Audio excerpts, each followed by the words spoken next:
guys, ayun po, welcome back to my channel. Again, my name is Jap. So, kumusta ka naman ngayon? Ayan, sana ay okay ang energy mo ngayon, no? So, yun guys, sa mga nais pala guys magpa-private reading, ayan, iiwan ko na lang po yung link sa atin pong description box below. Yung link ng aking Facebook, guys, okay? Or kung hindi nyo guys mahanap, ito po. Papakita ko sa inyo. Okay, so ito guys yung aking Facebook. Ayun, sa mga nais magpa-private reading. Okay, ito po yung Facebook ko. Ayan, message nyo lang ako guys, okay? So, ayan. Okay, so guys, ito po yung energy ng person mo. Energy ni person. And energy mo. Tignan natin guys. Tabi muna natin to. Energy ni person, anong nararamdaman niya sa inyo ngayon? Nararamdaman ng person mo sa iyo ngayon.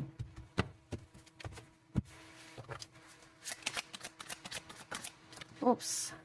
Meron tayong 4 of Swords. Alam nyo guys, ito ha, pagod ka na.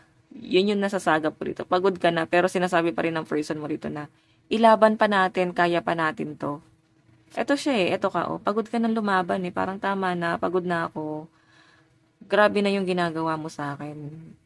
Nakaka-stress. Parang mahal kita pero sobra na eh. Parang nagkakaroon ka ng anxiety sa ginagawa niya sa inyo. Si person mo guys, ito siya oh. Okay, sige, tingnan pa natin guys. Nararamdaman ng person mo sa'yo. Nararamdaman niya kasi parang pagod ka na eh.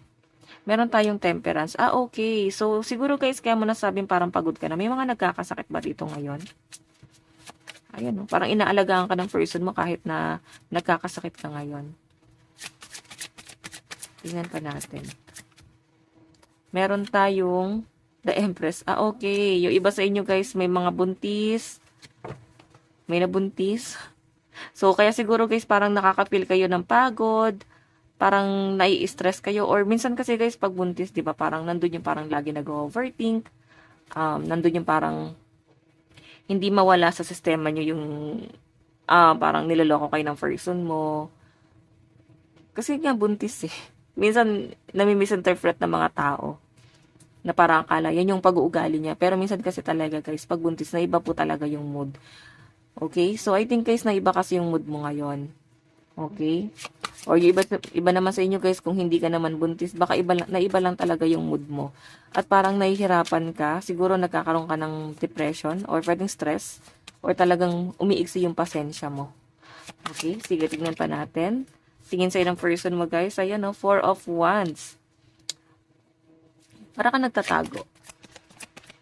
May tinatago ka? Or 3 of Wands, pag-aantay. So, alam nyo guys, itong person na to, inaantay ka niya. Ayan. Or, okay. Parang nafe-feel ng iba sa inyo guys, may tinatago sa yung person mo. Kaya siguro guys, lumalabas yung energy na parang inaantay ka niya. Kasi parang meron siya guys tinatago sa inyo. Ano ba to? Pwede siya guys nakikipag-usap sa ibang tao. Pwede kasi guys na may third party, no? 7 of Wands eh. Pwede naman guys na nagkaroon na ng history, no? Ng cheating sa past. So parang nahihirapan kayo guys na ayusin itong relationship na to. Kasi nga guys, may issue na ng cheating. Okay? So, guys, 4 of Wands, malinaw na nasasagap ko rito. Parang nandun kayo sa point ngayon na,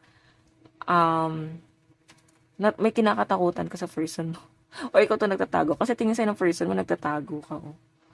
Or pwedeng parehas kayo. Parang takot kayo eh. Ano ba to? Hindi ba kayo guys nag-uusap? May pinagawayan ba kayo? So, pwede kasi guys na yan, may nahuli na may nakausap na iba. Tingnan pa natin. Ano naman yung magiging action? So, meron tayong Knight of Pentacles. Meron tayong 8 of Swords. Oops. Ayan, daming nagtalsikang card. Action ni person. 2 of Wands. Communication. So, iba sa inyo guys, down na down ka ngayon sa ginagawa ng person mo. Ano ba to? Bigla kayong nag-away, di kayo nag-usap, tapos parang nahihirapan kang mag-move on. Okay, nahirapan kang mag-recover. And ganun din naman yung person mo. May nakakita akong communication dito kung ilang araw na kayo guys di nag-uusap, no? I think meron kayo guys pag-uusapan dito. Or pag-uusapan nyo guys itong relationship ng dalawa. Okay, parang ilalaban pa rin siya. Okay? So, kung nagkakaroon kayo guys ng misunderstanding, yun lang naman nasagap ko. Parang na may na-misunderstood lang naman guys. Okay, tignan pa natin. Okay. Outcome. Ano yung magiging outcome? Meron tayo guys, Queen of Wands, King of Pentacles. Feeling kasi guys ng person mo, ginagawa naman daw niya yung lahat para sa relationship ng dalawa. Ang problema lang guys, parang may mga dinedemand ka sa kanya.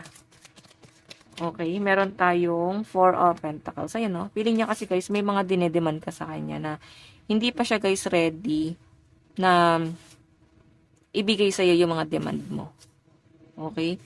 Pero guys, yung iba sa inyo, nafe-feel nyo naman guys na kaya naman niyang ibigay. Pero nasa kanya yung problema. Ayan. Parang naguguluhan guys. Okay, so guys, ay malakas pang energy ng mga air sign, Aquarius, Gemini, Libra. Pero mas malakas pang mga Aries, Leo, Sagittarius, Capricorn, Taurus, Virgo sa side ni person. Tignan naman natin guys sa side mo. Ano bang nararamdaman? Nararamdaman mo. O, di ba? Ten of Swords. So, parang feeling nyo guys, inabandon na ka nitong taong to. Iniwan ka niya. Okay, so yun guys, pasensya na may kumatok. So, I think yung iba sa inyo, nafe-feel mo kasi na parang bigla ka niya guys iniwan. Or iniwanan ka niya ng problema. Ayan o. Tignan pa natin. Nararamdaman mo sa person mo. The Fool. Parang siya yung nagbigay sa inyo guys ng pag-asa eh. Okay, kaya parang nabuhayan yung iba sa inyo. Ang problema lang guys, parang siya rin guys yung nagbigay sa inyo ng matinding problema. Okay, siya yung lakas mo, siya rin yung kahinaan mo. Okay, ganun yung nasasagap ko rito, okay? So, nararamdaman mo sa person guys, paulit-ulit mo siyang pinatawad or ano ba to? Parang lagi kayo guys, parang on and off your relationship. Tampuhan ba to? Ayan, tingnan pa natin. Tingnan natin. Ano naman ang tingin mo kay person? So, meron tayong the devil. Tingin mo sa person mo guys, manipulative, toxic, 3 of cups, mahilig sa kasiyahan, tas nag-explore. Ganun mo siya guys tignan. Ikaw yung para bang mas mature dito sa relationship na to. So, I think, nakikita mo siya na parang hindi pa siya guys ganun kaseryoso sa relationship nyo. Kasi, nag-e-enjoy pa siya eh. Pwedeng hindi pa siya guys ganun ka-focus sa relationship nyo. May iba pa siya guys gustong gawin. Minsan, kulang kayo guys sa pag-uusap. Hindi guys nararamdaman ng person mo yon. Tignan mo, andito ka sa point na parang napapagod ka na. Pero sinasabi ng person mo na kaya pa natin, nilaban pa natin. Kahit na pagod ka na. Tignan natin. Ano naman yung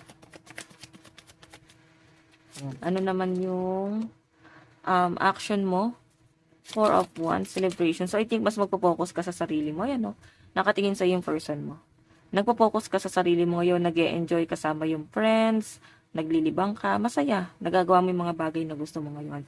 And si person mo, guys, sini-stalk ka. Nakatanaw sa'yo. Okay, siguro, guys, hinahayaan ka muna niya. Okay, 10 of Pentacles.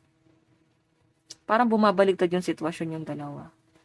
Ito mo yung action mo. Mas nag-focus ka sa family mo, nag-focus ka sa sarili mo, at parang hinayaan mo yung person mo. Nawalan ka ng gana.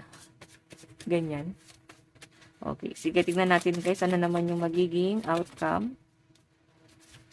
Meron tayong the Hermit and the High Priestess. Pakiramdaman kayong dalawa guys.